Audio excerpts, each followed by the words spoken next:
Les gouvernements rwandais et son allié congolais AFC M23 ont été intensément récriminés, mais alors comme jamais auparavant, dans une interpellation de la sous-commission en charge des questions africaines de la Commission des affaires étrangères du Congrès des USA. Cette interpellation de la secrétaire d'État adjoint au Bureau des affaires africaines, Sarah Trautman, par un panel de 6 membres de la Chambre des représentants, le 22 janvier 2026, a été initiée par le congressman de haut rang, high-ranking member Chris Smith, un républicain de l'État de New Jersey. Il est très important de noter que le panel des congressmen était bipartisan, c'est-à-dire composé des républicains et démocrates, notamment Ronny Jackson, John Hatton Jackson, Sarah Jacobs, Johnny Ozeweski, Sheila Sherfilos McCormick et Chris Smith. De cette longue et intense interpellation, on peut formuler 4 observations analytiques suivantes et une conclusion. 1. Il apparaît avec limpidité que la démarche diplomatique du régime de Kinshasa, quoi que l'on dise, à travers l'accord de Washington, sous-tendu par le deal minier USA-RDC, est en train de faire pivoter le cours de l'histoire. Après 30 ans d'influence hégémonique sur l'est de la RDC, aujourd'hui, le Rwanda est sur la piste irréversible de son amoindrissement géopolitique régional dans une dynamique impulsée par les nouveaux intérêts géostratégiques des USA en RDC. Tous les 6 congressmen ont exigé des sanctions contraignantes éventuelles contre les spoilers, ou si vous voulez les abîmeurs, de l'accord de Washington. Et Sarah Trautman, du département d'État, a précisé que la Maison-Blanche a déjà toutes les options sur la table.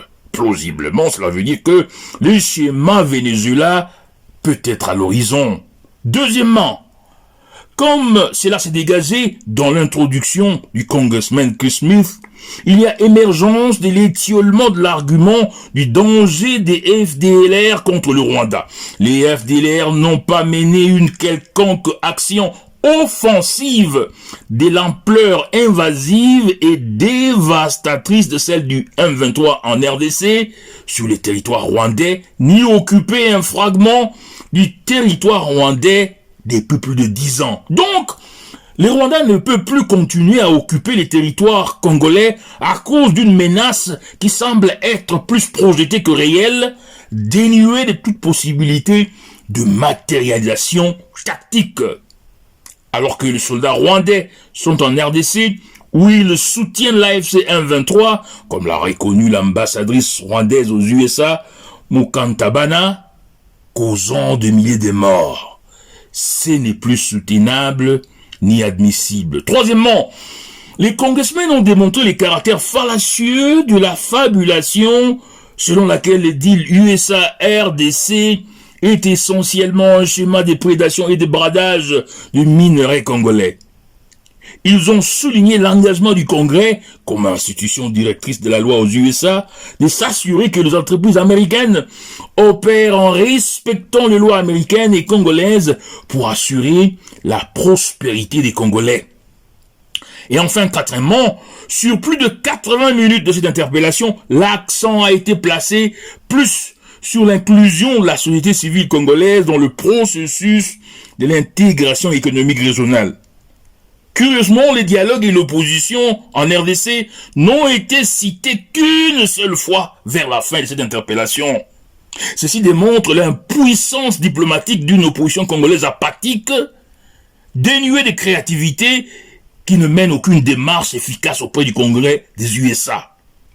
En conclusion, les décryptages géostratégiques de cette interpellation révèlent que la retenue américaine à cause du génocide au Rwanda s'étiole. Le Rwanda est perçu par les Américains comme un péril aux intérêts géoéconomiques et géostratégiques américains dans la région des Grands Lacs. Étant la source de l'insécurité militaire en RDC, le tandem Rwanda-AFC M23 rend impossible la paix nécessaire à l'accès et l'exploitation normalisée de minerais stratégiques de la RDC par les USA pour équilibrer la prééminence chinoise sur les minerais congolais. En plus, les Américains ont établi que le Rwanda et l'AFC M23 causent les chaos sécuritaires à l'est de la RDC, facilitant ainsi la mainmise chinoise sur les minerais hyper stratégiques, dont les applications militaires, minerais qui se trouvent à l'est de la RDC, notamment le wolframite et le pyrochlore des Louéchés, porteurs de l'uranium, du nobium et du thorium. Pour cette raison, les Américains n'hésiteront donc pas à frapper comme au Venezuela. Nos voisins rwandais, nos voisins historiques, devraient avoir la lucidité de réaliser que leur hégémonie militaire sur l'est de la RDC n'est pas éternelle et ils devraient donc rechercher la paix en faveur de la prospérité régionale.